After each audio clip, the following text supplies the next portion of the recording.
Bhagini Vyomavad Vyapta Dehaya Dakshina Murtaye Namaha. Om Shanti Shanti Shanti.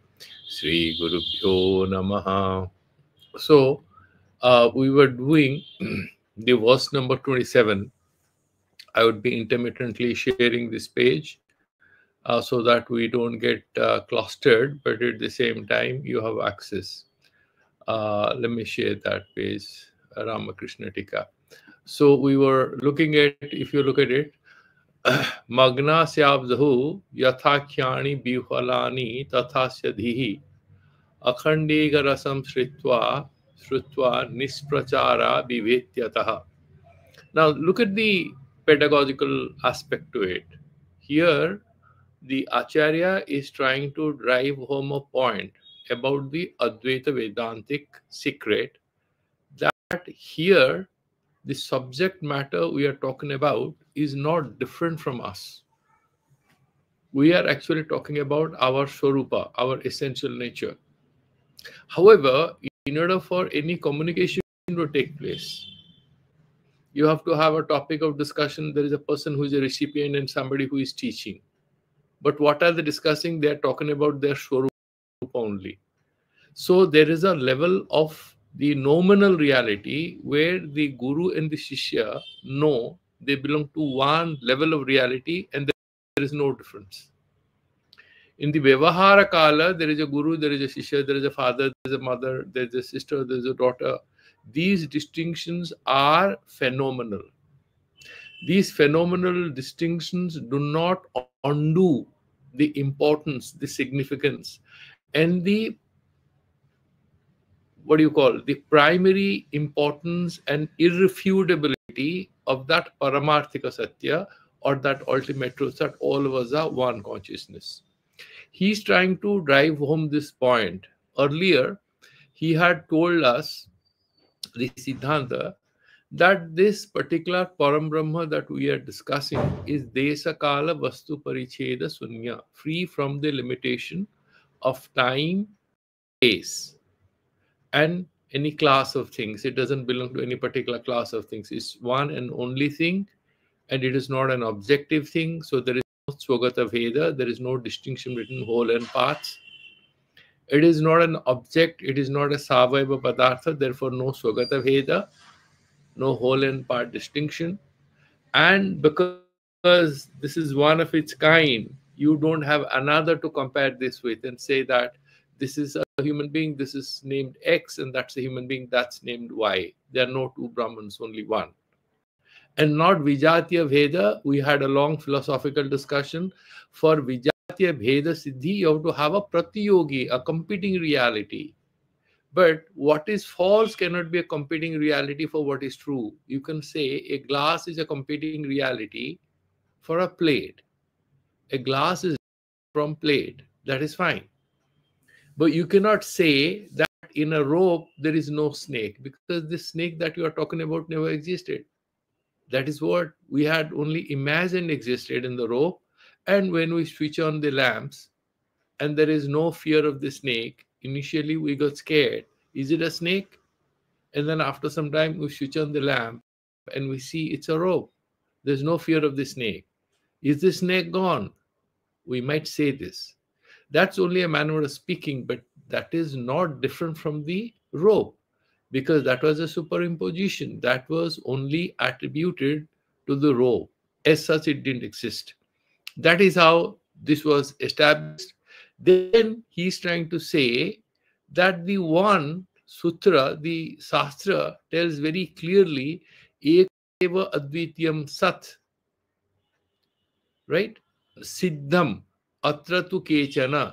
So this has been established. This we have already done in the previous class. I'm just trying to bring it back into our memory. Brahman is one and without a second, without any distinctions, and everything is one. The diversity, the multiplicity, the differences, the inequalities, everything we see are in a certain way not primary. Therefore, we call them delusional or superimposed or phenomenal. Phenomenal is a more respectable way of describing what we do not accept as ultimately true. And then, however, he's saying, there are, however, some people who believe when you say ekam eva advitiyam, that means it was always there. Then only it's nitya. The Jagat hasn't come out of nothing. It has come out of something. What is that? Brahman. And then how Jagat is looking different. Yeah, that is how it's got projected. It's like a rainbow. The same rain is there, the rainwater and the sunlight. These two things existed. And suddenly there's a rainbow. It's just an appearance. The blueness of the sky was always there. The blueness is a superimposition. That is a more appropriate example. The blueness of the sky is not something which happened. The sky is always there. The blueness happened in our consciousness because we saw that as blue. The Jagat happened in our consciousness, in our understanding. Fundamentally, what is there ultimately is in fact the Brahman. However, Atra tu kechana, there is a Purvapaksha argument in our pedagogical tradition. While explaining, they will always bring a contrarian view, an opposition party, into the dialogue process and then try to refute it. Then only our understanding will be without any further doubts so that it is fully established. It's called Sthuna Nikhanana Nyaya. Sthuna Nikhanana Nyaya means that if you have you want to, let's imagine that you want to place a pole somewhere. So somebody digs up a hole and then puts it there. Then you try to, throttle it a little. You try to move it a little to see whether it has been properly established or not. If it's still shaking, the foundation isn't good. So you have to strengthen the foundation. Similarly, if we do not invite questioning, therefore, this is one interesting aspect that our whole tradition, whole Indian intellectual tradition is very discursive. It's dialogical. Lots of people say that it goes back to the Socratic dialogue. Yeah, but where do the Socratic dialogue go back to? We go back to this Indian tradition. A lot of people now recognize that this whole mode of dialogical discussion on the truth, where there is a two-way traffic, there's one view and one opposition view, and there is always an argumentation which is enacted by the author to drive home the point. Therefore, he's saying, Atra tu kechana, that is the Purvapaksha which is being brought into this question. Bihala asadevedam purasid iti avarnayan. However, there are a few people who are a bit bihwala. Bihwala in the sense, they're kind of flabbergasted, they're kind of confused, they're kind of bewildered with their own view, which is in contrast to the nicely delineated argumentation that we have for them to grasp and benefit from. But they don't want to do it. They don't want to listen to what is written in the Upanishads. And therefore, their own viewpoint. Who are these people? There are different people who, even though they accept the Vedas, they do not accept the Vedantic interpretation of the Vedas. You have the Vedas, and then you have several interpretations of the Vedas. One is the Bhakti interpretation, they have a theistic understanding of the divinity. Then you have the realists, the Nyayayikas, who consider the samsara as real, fundamentally real, like positivists. And there is a Ishvara which has created all this. That is their theory. And then some people believe that God himself has become all this world, universe. There's nothing outside of God. He's omnipresent. All of us are part of him. But this is real. Ramanujacharya. God has created this. He's a transcendental God. Nyayavada. Also, the Vaishnava philosophies. Okay. Then, of course, Kashmiri Saivism is far more sophisticated. I'm not going to digress that. Coming back where we are, these people who are a little puzzled with their own presumptions about how the reality came into being, they say, Asad eve idam pura asid. It wasn't there, it was Asad. And then it has become real. There was nothing. So for the Nyayayikas, there was no pot. before it came into being. The Satkaryavadis would argue that the outcome is hidden in the causal mode. So clay is the causal mode of the pot, and the pot is hiding in the clay. A beautiful statue that you are carving out of a piece of stone was hiding in that stone, that beautiful face, isn't it? Where did you get it? You carved it out. You are a wonderful sculptor, fine. But it was hiding there. You did not create it. You carved it out. However, the Asadkaryavadis, that is the Nyayikas, believe they are also called Arambhavadis.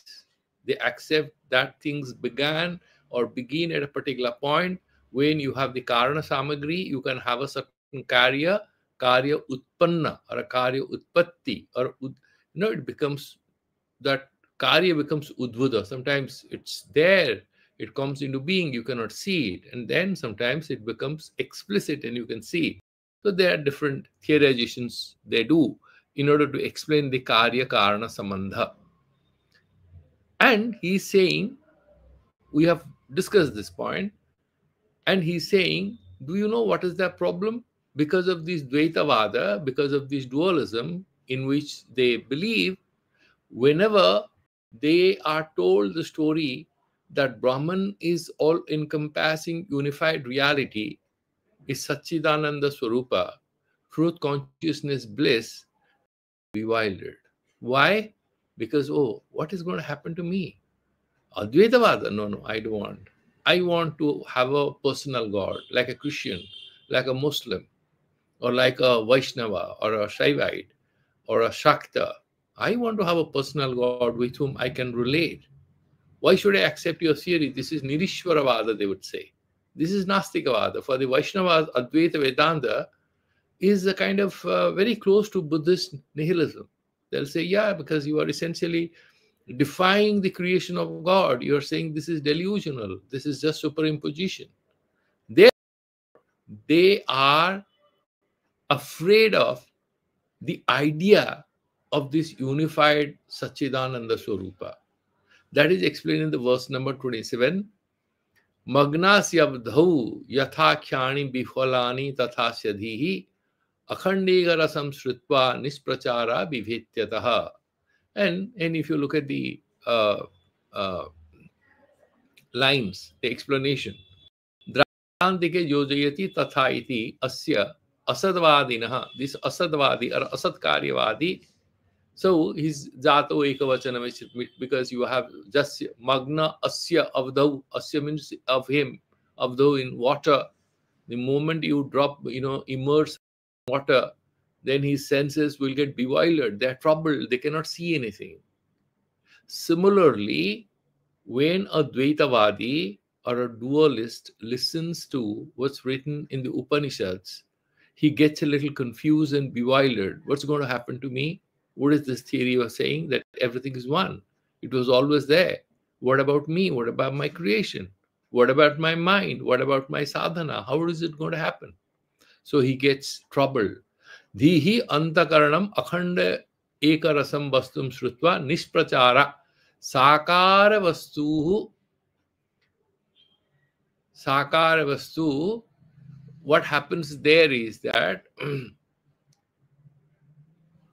अखंडे करस्ते वसुनी प्रचार रहिता सती अथो अस्माद वस्तुनो विभेति साकार वस्तुनि इव. There is it is very confusing because it looks like a rape. Sakara vastuni iva akhande karashe. He confuses the Brahman as a sakara vastu, something which has a material frame. Right? He confuses the Brahman to be a particular entity with name and form. Sakara vastuni iva akhandeka raste vasuni. The Brahman is akhandeka rasa. Satchidananda Swarupa. There is absolutely no limitation. It's infinite, it's blissful, it's limitation, it's limitless bliss and light and luminosity.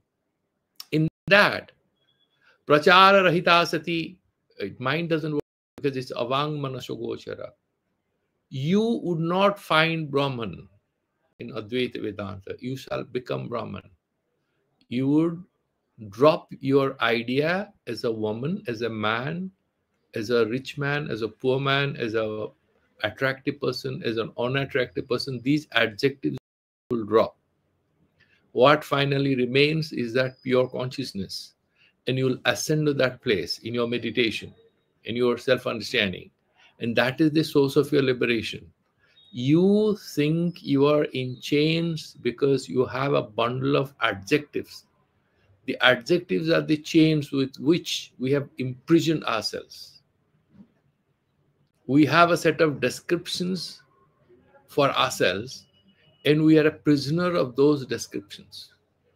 Certain ideas which either have been imposed on us by others, or we have ourselves imagined and attributed these to us. But we are beyond all these adjectives, all these names and forms. And the moment we realize that we are beyond these adjectives, we become the true self, and we become that pure consciousness. However, the dualist has a problem with it, because for him, his or her heart is full of adjectives: kind, loving, protective, and full of adjectives: obedient, devout, loyal. He has adjectives for himself or herself, and for his or her divine master or divine mother. He has adjectives. So he operates at the level of dualism, and therefore he gets very frightened when suddenly he is told nisprachara bhivetyatah. Therefore he gets frightened. Okay, this we are done. And this one has been explained very well by Gaudapada Acharya. That is what we are going to do in the verse number 28. Gaudacharya nirvikalpe samadhavanya yoginam sakara brahmanistana matyantam bhayamuchire. Gaudacharya is Gaudapada, Acharya Gaudapada. His disciple was Govindapada, whose disciple was Adi Sankaracharya. Gaudapadacharya is often, attacked by other traditional theistic Vedantis, especially the Vaishnavas, saying that Gaudapadacharya was a Prachanna Vaudika. He was, in fact, a Buddhist in disguise. Because if you look at his language in Mandukya Upanishad, he wrote the Mandukya Karikas to explain the Mandukya Upanishad, which has only a few verses, sacred verses, 12 in all. And then he wrote 4 chapters divided and wrote 260 or something, 250 odd slokas or verses to explain Mandukya Karika, in which he refuted all imaginations about the phenomenal reality as absolutely real. He refutes all of this. He doesn't talk about any theistic God. He doesn't talk about agency. He takes your consciousness beyond all this. And that is the way to liberation. If you find time, you're going to have a look at it. It's a beautiful book to read. But then maybe at a later date, when we are done with Panchadashi, we can go to Mandukya Karika, because that is considered to be the king of all Upanishads. And if you do it, you don't need to read any other book on Advaita Vedanta. So Gaudapadacharya nirvikalpe samadhu. When you have the samadhi without any attributions, without any names and forms, Anya Yoginam. Who is this Anya Yogi? Because Vedanti also can be a yogi. Yoga Vedanta. He can be also very adept in meditation on the truth. He's saying Anya Yogina. Those who are not adept at the Vedanta Vijnana don't have any entry. They don't have the password. They have no introduction to this whole science of the self. And what are they like? Sakara Brahmanishtanam. They are interested in Brahman with name and form. Jesus said, I, my Father is one. Even in Islam, God, the all, right? And in Vaishnava Dharma, the Golaka Lord Krishna is there to protect you. Shakta, Divine Mother, is always there to protect. The all dualism, Sakar Brahmanishtanam. Of course, if you pick up Advaita, Devi Bhagavata, it is basically saying that this Dvaita sadhana is in fact a sopana, it's a pedestal for you to ascend to the higher plane of complete unity. These are all Advaita Vada. The sadhanas are all Advaita Vada. We do the sadhanas in order for our consciousness to ascend to the plane where there is no bheda between Bhakta and Bhagavan. So Narada asks Divine Mother, Mother, please tell me you are male or female. And also tell me you are Shaguna or you are Nirguna. Mother laughs and says, during Pralaya, I'm Nirguna because I'm unmanifest. And during the creation, during this whole creative phenomena that you see all around you, I'm Saguna because I have to create, I have to manage, I have to sustain, I have to destroy, terminate people who are too troublesome. So I'm both Saguna and Nirguna. Depends on how you look at me. I'm both Purusha and Prakriti. There is nothing called consciousness and material aspect. I'm both consciousness and matter. I'm all of it. Sarvam khalo evaham nanyad asti sanatana. That's what she tells Lord Vishnu. Sarvam khalu eva aham. Whatever you see all around, it's verily me. Na anyad asti sanatana. There is nothing other than me which is real and which is eternal. That means you may see a lot of things which come and go, which appear and disappear. If there is anything eternal, it's me. What about me? I'm Lord Vishnu. You are also just a game of mine. Brahma, Vishnu, Maheshwara, everybody is just part of a game. This is the eternal, all-pervading. That is taken one step further in Advaita Vedanta.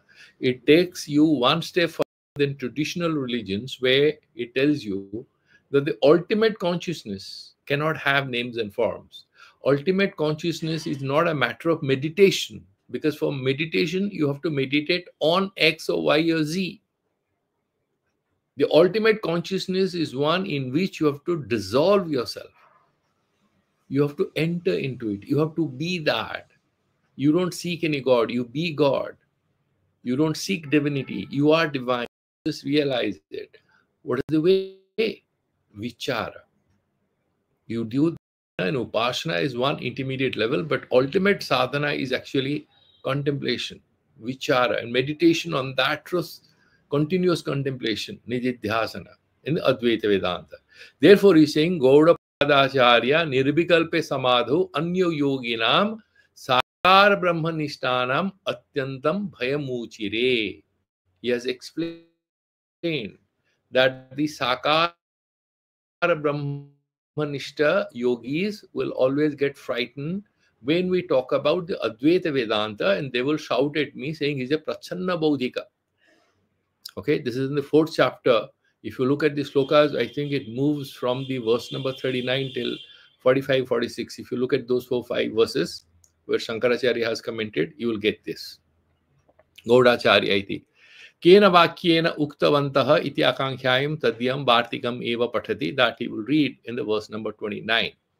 Now we'll, for some time, we'll just make it invisible so that we can return to our discussion, and I would be giving you a bit more elaboration on what we discussed right now. Okay. So in the verse number Gaudacharya Nirvikalpe Samadhu Anya Yoginam. Why is he saying this? You see, Gaudacharya, exactly as I was mentioning, verse number 39 till 46. He's explaining what is the cause of this bhaya. Ukta bhayasya karanam vibrunoti. He's explaining what is the cause of this fear. Why should they get scared, the Sakar Brahmanishtas, Sakar Upasakas? Yah yogi sakara dhyana rupena chittavritti upasate. You do meditation. There are different ways of meditation. If you are interested in Buddhist meditation, there are also different kinds of meditations there. One is samatha meditation, the other one is vipassana. Samatha is essentially a process of concentration where you stabilize your mind, and vipassana is where you start observing your thoughts. You don't fight with any of them. You become internally self-aware. And there are different other methods called Annapanasati. We call it pranayama. They do not accept our signs of pranayama because they think it's manipulation. But this manipulation of your breath brings your mind quickly to rest. But they believe that this quick manipulation and bringing to rest will give you an impermanent peace of mind. More long-term peace of mind is through watchfulness or mindfulness, vipassana. So within that you have Kala Chakra, you have Mahamudra meditation. There are so many schools of thought within that. You have the pure mind method, which is popular in South Korea and stuff like that. Vipassana mostly in Varma. The Tibetans have their own other styles of meditation, Vajrayana meditation. Mahamudra is one of them. If you go to Sri Lanka, largely they're very rationalistic people, the Sri Lankan Buddhists. So therefore, they are called Hinayanas by the Tibetans, whereas they do not look upon Tibetans. They think these are kind of a bit of idolatry coming in. The Sri Lankans are very rational people. They don't see Buddha as God. They say he's a very smart guy who will help us get out of it. But they don't take to worshipping and stuff like that, which you see in Cambodia or in Vietnam or Thailand and Tibet, in these parts, in Nepal. You would find there's a bit of offering of coconuts and chocolates and water and stuff like that to Buddhas. A very close connection between the Tibetan Buddhism and Hinduism or Tantric Hinduism, the practices. So these are all complex. It's like a jungle where you get, if without a guru, you will not get out of it. Now, what he's trying to say is that the Sakara Brahmanishta is largely with upasakas, who are meditators. He's referring to them. And these people, through dhyana, you indulge in a particular modification of your mind, way of thinking or contemplating. Now, what happens when you go to Nirakara Brahmabodham Leenam Sati Yatra na Rupam na Vishayaha na Bhava Bhavana Vrittihi Tatra Aham Kaha. If I am saying meditation will be one where you are not imagining Lord Buddha sitting in front of you, you are not meditating on the eyes of Ma Kali, you are not imagining Lord Ganesh or Lord Vishnu or Lord Shiva. What am I meditating on? No, you are not meditating on anything. You are meditating on the pure consciousness, which doesn't have any rupa, no vishaya. You don't have a subject matter or object to meditate on. No bhavana vrittihi. There is no process of thinking because you just imagine, this is thoughtless awareness. This is a level of awareness without any subject matter, without any process of thinking. Whenever you are thinking, you are getting clouded because these are vrittis. You are having thoughts. You are not your thoughts. And in Buddhism, they talk about anatta, so they don't even accept Atma as eternal. That's what would be refuted. So they believe nothing exists. You just think about that Buddha nature they accept, which is very close to, or they talk about Alaya Vijnana, which is close to what we talk about as Atma or Brahman. So they're saying there is no Vishaya, no Rupa, no Bhavana Vrittihi. Then the doubt would be, so who are you? What are you meditating on? Iti sandeha jayate ayam manasaha swabhavataha drishye nisiddha. And now if you say, no, you're not supposed to meditate on anything, then no, you have to meditate on what? No, on nothing. You meditate, but meditate on nothing. Don't engage your thoughts, your ability to think. Tasmad manavritti nibritau atmani eva layamanayam yoginaha bhayam. So they finally, where do you go? You will get dissolved in your pure self. Oh, really? That fear of dissolution. What happens to my ego self? Where am I going to go? What happens to me? That's a terrible fear, isn't it? So, yoginaha bhayam. That is what? Ahang nashtaha anvavaha samaptaha. Now I can't think about anything. So I'm terminated. Is as good as I'm dead. Is that what it is? You get frightened. Why are you getting frightened? because you have not fully understood what it means to meditate on the Brahman. Brahman is not like a holiday home you are going to relax. Brahman is not a tourist destination. It's you. You're not going anywhere. You're just being yourself. The journey is inward. It's like on a Google map, you start the journey, and in order to, at the end of the day, realize that you are exactly starting at the destination. The difference between your earlier standing and now standing is the complete transformation of your consciousness, where you are no more thinking about a destination, because you realize I don't have a destination, I am the destination. And when you say I am the destination, you are not saying I, the little I, the ego I. No, it's not about the ego self, because you realize that you are no different from the infinite cosmological truth that is referred to as Brahman. There's nothing beyond you. Once you realize it, that is the moment of your liberation.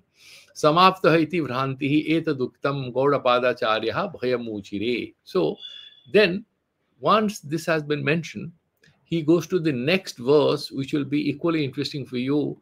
And therefore, let me say that and look at that verse. What did he say? He's now quoting the exact sloka of Gaudapadacharya. Asparsa yoga namesha durdasaha sarva yogi vihi yogina bibhyati yasma dabhaye bhayadarshinaha.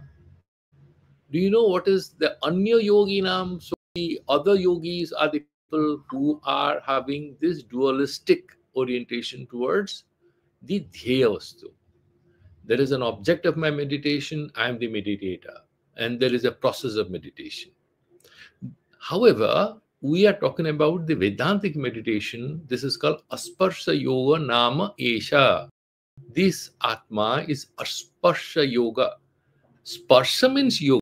I am touching this hand with these other fingers, right? Sparsha, there is touch. Asparsha Yoga. How do you meditate on? Use Samadho here. Because this particular thing is not a subject matter to be meditated on, to be touched by any of your sense organs. So it's Asparsha Yoga means it is not something which is Vishayataya Grihyate. You cannot accept it as a subject matter, as any object of your meditation, thought, description, anything.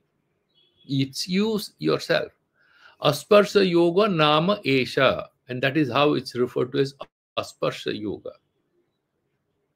And that is what is Nirvikalpa Samadhi. Nietzsche, he writes, Yo ayam Asparsha Yoga. This is called Asparsha Yoga. What is this? Nirvikalpa Samadhi. It's not Sabikalpa, Nirvikalpa Samadhi. Esa Sarva Yogi Vihi Sakara Dhyana Nishtaihi Durdasaha. Those who are in the business of meditating on Lord Krishna or Devi or Lord Shiva or Jesus or Allah or anything, some name and form, this particular business is not for them. This is a different kind of business. This is not about meditation in the sense of connecting your consciousness with something.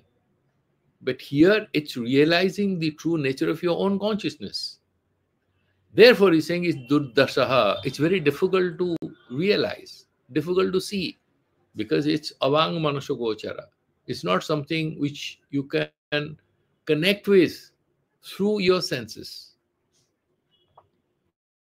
Sarva yogi vihi. It includes all other yogis, those who are ignorant of the secrets of Advaita Vedanta. Yoginaha vivhyatihi asmad. And therefore, these yogis, other than the Advaita Vedantin, bibhyati, they are scared. He asmad abhaye bhayadarshinaha. This is how interesting. The source of fear is Dvaitavada. Wherever there is duality, there is fear.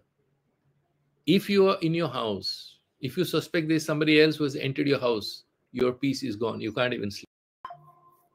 I remember there was a student, and she'll call me up, sir, and in the middle of the night, 2 o'clock, Sir, I said, what happened? I think someone is walking on the top of my roof. I said, what happened? You have exam? She'll say, no, sir, there's no exam, but I think somebody is walking. I said, okay. Have you finished your course? You have an assignment? No, sir, I have a presentation after 2 days. So what is happening? Why are you saying? No, but I think somebody is walking. These are unknown fears.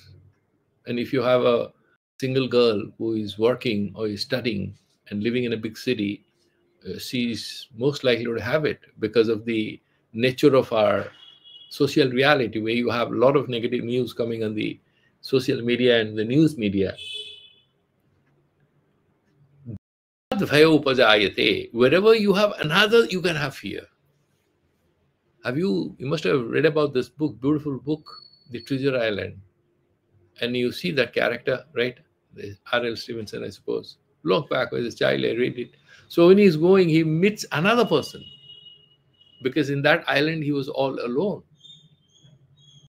He got scared when he saw another human being.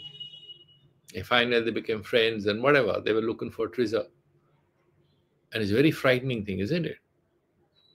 And so what he's saying, that you are scared when there's somebody else who can pose a threat to you. Okay, but in Advaita, when you are full and final and blissful and infinite, where do you see fear? When you are everything, what can be the source of your fears? This is delusional. You have fear when you think you are small, you are limited, you are vulnerable, you are weak. When you know you are that ultimate truth, where is the fear coming from? Abhay Darshinaham. However, these poor people, because of their mental tendencies, they think of themselves as limited, vulnerable, weak human beings. Therefore, they are very scared. When you talk about Advaita Vedanta, what is going to happen to my ego self? Where am I going to be? If I'm a Vaishnava, I'll be in Golaka Dhamma. And if I'm a, you have this Ratnadeepa, that bedazzle of precious stones and jewels, on which Manideepa, in which Divine Mother sits. I'll go there. I'm fully protected with Divine Mother. Or I'll go to Kailash with Lord Shiva. But now you're saying that all these things won't be there. There'll be no land, no space, no time. It's beyond space and time. It's no locate. There's no location. It's absolutely within a locality. That's very frightening. Abhaye bhaydarshinaha. Yo ayam yogakhya nirvikalpa samadhi esar sarva yogi vihi sakara dhyana nishtehi durdasaha. Those who are used to meditating on sakara vastu with name and form, for them dukkhena dashtum yogyaha. For them it's very difficult, very challenging. Dusprapa, very difficult to get. Ityarthaha tatra upapatim aha. What is the logic there? Yoginaha iti. Hi yasmat karanad yoginaha purvakta dvaita darshinaha abhaye bhayasunye samadho nirjane dese bala darshinaha bhayahititvam kalpayantaha asmad asparsa yogad bhitim prapnuvanti. In one sentence he finishes Ramakrishna Tika. Beautiful. He says, when you put a small child in a big playground, there's no one else. The child looks for the mother. The child will start crying, Mama, where are you? Where is dad? Where is Dada? Where is Mama? He'll shout, he'll cry, afraid of being alone. But the mature guy, he knows, I am the king of this whole place. There's no one to frighten me. Similarly, these philosophers who have a very limited understanding of the self, they're the ones who get frightened when they enter into this Advaita Vedantic Samadhi, Nirvikalpa Samadhi. Now, let's look at a few other interesting take on that, and we will return to the next sloka. There is a beautiful thing here. What is this aspar? I would like to first quote from the exact sentence from Mandukya Bhashya. Yadyapi Idam itham paramartha tattvam. Even though this Brahman is the paramartha tattva, asparsha yoga nama ayam sarva samandhakhya sparsha varjitatvat.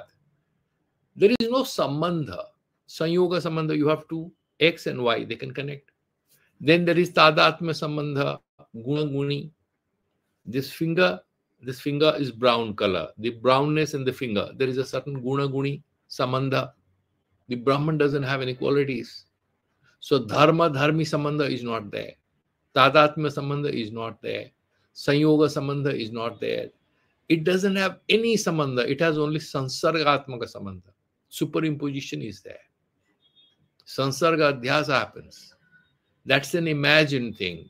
Like you imagine a snake is, you can say the snake is hiding in the rope and the snake appears when the room is a little dark. There is no snake. The imagination of any relationship between the snake and the rope is just imaginary. It's delusional. It's out of fear. It's not real. Therefore, he says, Yadapi idam itham paramartha tattvam asparsa yoga nama ayam sarva samandhakhya sparsha varjitatvat asparsa yoga nama vai smaryate prasiddha upanishatsu. That is what is very well known in the Upanishads. Dukkhena drishyate iti durdasaha. Very difficult to know. Therefore, it's called durdasa. Sarva yoganam Vedanta Vijnana Rahitanam. Who is the Sarva Yogis? All of the people means those who do not have any entry into Advaita Vedanta and its secrets. Atma Satyanubodha Ayasalabhya Eva Ityartha. Having self-realization, you require a lot of hard work. It's not so easy that you can reach there. Therefore, Yoginaha Vibhyati. Therefore, these all other sadhakas, they are interested in God. They are interested in Atma Upalabdhi. They want to know the self. Do you want to know the self? Yes. And then, the Vedanta plays a trick. He'll call you. Oh, you want to know the Atma thing? You come. And the little girl or a boy who is appearing at a competitive examination, or he's in a relationship and there is some trouble, and he or she is invited to join Vedantic meditation. And then in the meditation, the Acharya smiles and says, oh, what's your problem? Now I have some problem with this guy. And the girl says, or I have this problem with my co-worker at the workplace. He smiles and says, but you are not a worker. Work is a function you have assumed. You are not the worker. Who am I? You ask yourself. And finally, you don't even exist. All these adjectives you drop. And the girl will be very happy. No, she gets scared. Therefore he's saying, Bibhatihi asmat sarva bhayavarjidadapi. Even though this Atma, the Brahma, is without any fears, Atma nasa rupam imam yoga manyamana bhayam kurvati. He's saying, Arey, this guy is going to destroy me. He's saying, I don't even exist. The ego self doesn't exist. Ego is a lie. He's going to destroy me. I don't know. Sorry, I have no Vedanta classes. That's why they go to these acharyas who tell you lovely stories, and they're huge crowds. If you have any Vedanta class, nobody comes. Any other thing, you see thousands and thousands people gather. All these charismatic spiritual leaders. Bhayam kurvanti abhaye asmena bhayadarshinaha. In where there is no fear, they see fear. Bhaya nimitta atma darshana silaha. So they are seeing the cause of fear in all these things, which is actually the source of freedom from fear. They think that is the source of their fear. Why? Abhivekinaha ityarthaha. They are not having proper understanding. Therefore, he is mentioning.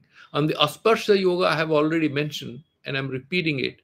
Why is it called Asparsha Yoga? Because na vrittivihi, na pramitivihi sprishyate. You cannot touch it through any mental modification, any indriya sansarga, kintu atmani eva leenam bhavati. If you want to realize the self, you have to be yourself, dissolve yourself in yourself. That is what is Asparsha Yoga. Dvaita sangsparsha bhavat tad bhayasya karanam. Dvaita is the cause of karanam yoginam manasi drishyate. Then therefore he says, Bhaya darshanam nama advaita darshanam, Shankaracharya says. The cause of fear is actually Dvaita Darshana. Bhaya Darshanam Nama Dvaita Darshanam Advaitihi Bhaya Bhavaha. In Advaita Vedanta, there is no fear, there is no second. Yaha yogi Advaitam Nishchayena na anubhuyaha api apitu abhyasavasat tatra pravishtaha tasya avidyavasat amanastah iti bhitihi jayate. So, you know what happens? So there is a professor who has come and he gives an advertisement, and there will be some special classes for a few days. There's going to be a workshop, and he's some professor from some reputed university who has come and is going to offer you something on artificial intelligence. A lot of students enroll because they want to know what is this AI all about. Then they enter there, and he starts with very complex mathematical things. Like he mentions about, have you heard about information theory and this and that? Are you very happy? People run away from that class. They don't sit there. Similarly, abhyasavasad, let's do satsang. Somebody comes and sits there, and after some time, oh my God, he's questioning Lord Krishna. He's questioning Ma Devi. Actually, nobody is being questioned. These are levels at which we are dealing with different modes of our sadhana and reality. But the uninitiated gets frightened. That is what is mentioned here. Let's go to the next verse. And before we go to the next verse, I'll again share the page.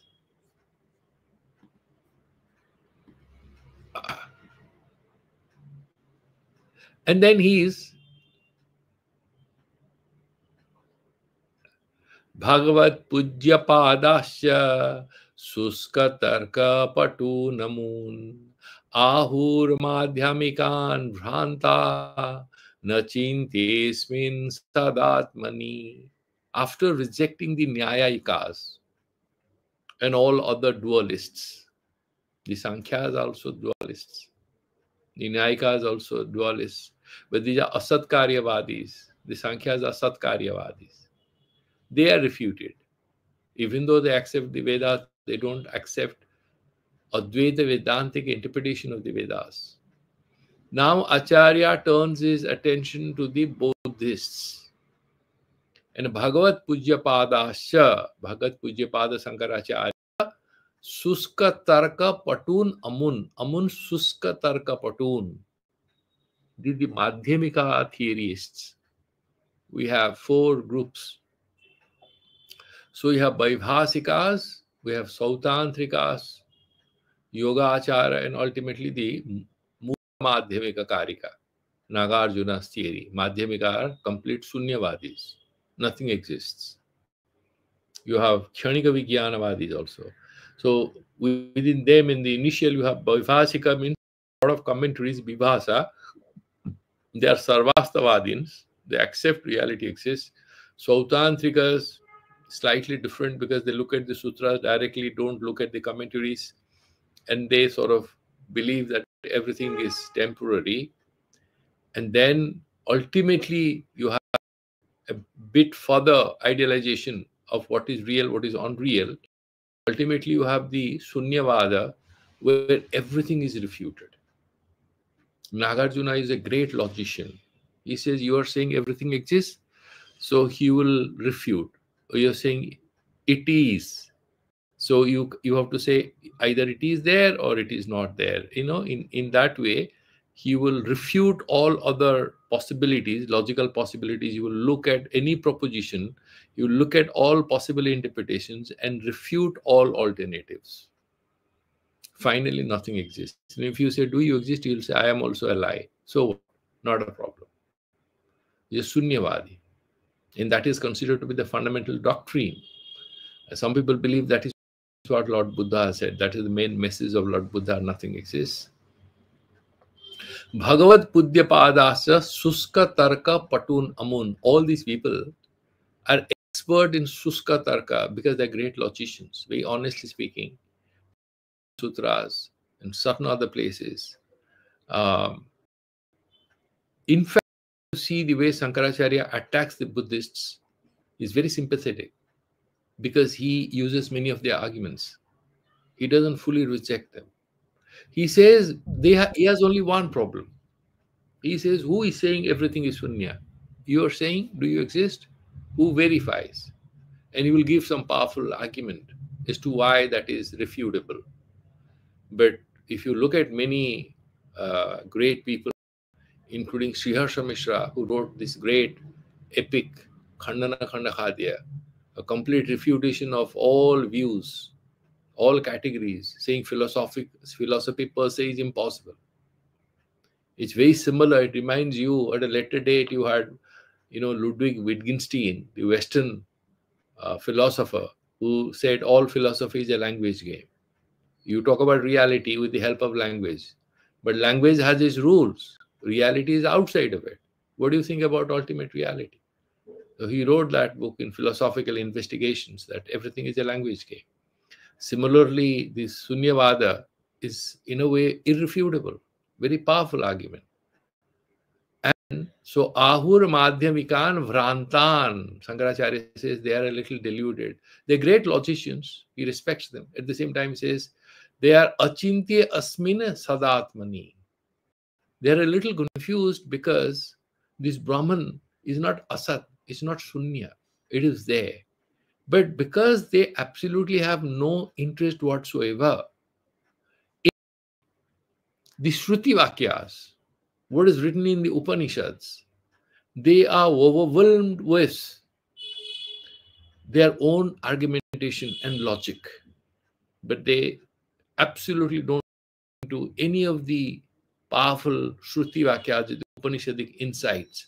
That is why they get deluded and they will never ever realize what is the truth behind the Upanishadic insights which are available. That is how he's looking at them. So let's look at the other two slokas together and then we will look at a more elaborate commentary on them. Anadritya Shruti Morkhyad ime Bodhas tamasvinaha apedire niratatva manumane kachakshushaha.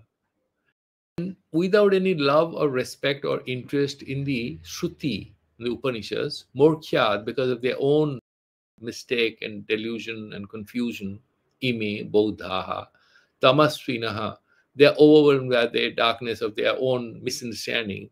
They say what? Niratatmam. There is no Atma. They talk about Annata. Annatma, no self. Essentially nothing exists. There is a theory called Pratyuta Samatapada. X happens, Y rises. When X moves, Y rises. Everything is interrelated. So talk about this Panchaskanda, and everything is kind of interrelated, interdependent. They have a word called dependent arising. There's nothing per se. They'll say, if you look at this cup, okay, the cup doesn't exist. What exists? He said, okay, go break it into parts. You will have steel. Okay, go. Then you have different. You see, these are all names. You have a set of causes appearing as an effect, and then you are giving it a name. Swarupata, that doesn't exist. It's just a name given to a set of causes which are working on it, right? Therefore, he's saying, Morkhyad Bodhaha Tamasvinaha. They are saying what? Niratatmam. And how did they get it? Anumaneka Chakshushaha. Because the Sunyavadis, they only accept Anumana Pramana. They accept some Pratyakya, but the Charvakvadis accept only Pratyaksha Pramana. Whatever is perceivable through your sense organs is real, nothing else. But there are a few people who are called Susikshita Charvakaha. The Susikshita Charvaka slightly evolved. They accept a bit of Anumana Pramana or inferential logic to accept some conclusion based on certain premises. But if you look at Buddhists, they only accept Anumana Pramana because directly you cannot access reality. You can only infer looking at different causal elements. Anumaneka Chakshushaha, because they solely depend on logic. They don't at all pay any attention to what is written in the Upanishads. And then in the verse number 32, because they are all interrelated, I'm just also looking at it. Sunyamasiti brushe sadyogam va sadatmatam sunyasya natu tadta mubhayam bahya tattvataha.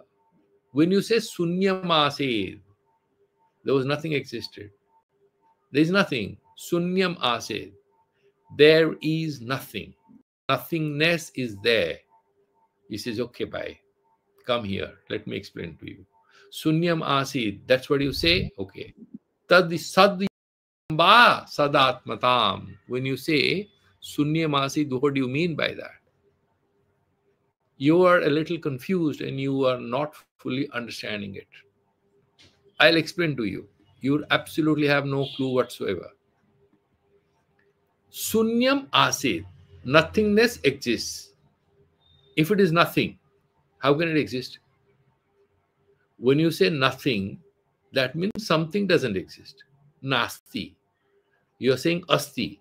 And then you are trying to establish a linguistic correlationship or continuity between what there is nothing and that nothing exists.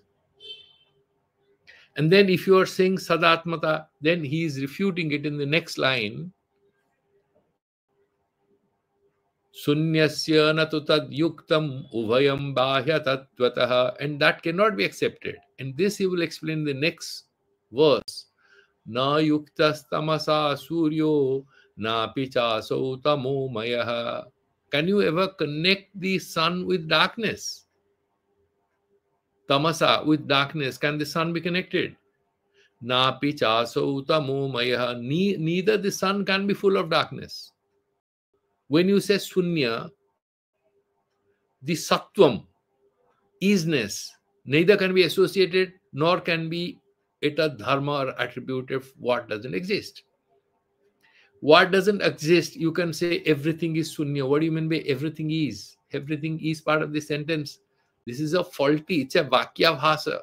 It's not a real sentence. It doesn't mean anything. It's like a boy comes and says, my mother is a barren woman. You know about it? You laugh or cry. Your mother is a woman. How did you come into being? Somebody says, Juhame nasti. I don't have a tongue, that's the problem. Oh, you don't have a tongue? How do you speak? The moment you say everything is nothing, everything is nothing. Everything you said and you're saying nothing. How do you connect these two? Therefore, he's saying, na yuktas tamasa suryo na pichaso tamo mayaha. Neither the sun is full of darkness. Can you ever otherwise even associate the sun with darkness? Satsunyor virodhitva sunyamasit katham vada. Sat and sunya. What is? What is nitya? What is satya? And then you are saying, in the beginning, everything was sunya. There was nothing. How do you bring these two together? Sunyam asit. Asit means it was. Sunyam means nothing. Nothing was. What do you mean by was? You're saying nothing, then was. Birodhitva, they are mutually opposed to each other. Katham asit. How do you say this? Katham bada. How do you argue like this?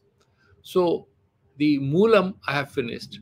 The elaborations I'll do tomorrow and we'll get into it. We have just reached the time. So we'll stop here and we'll do the Santi Mantras.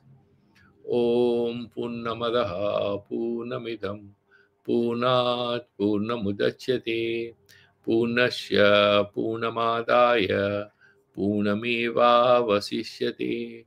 Om Shanti Shanti Shanti. Sri Gurubhyo Namaha Hari Om Tatsat. So if any doubts, you please put it in the group, because anyway, we are going to resume our satsang tomorrow. Thank you all. Pranam, sir.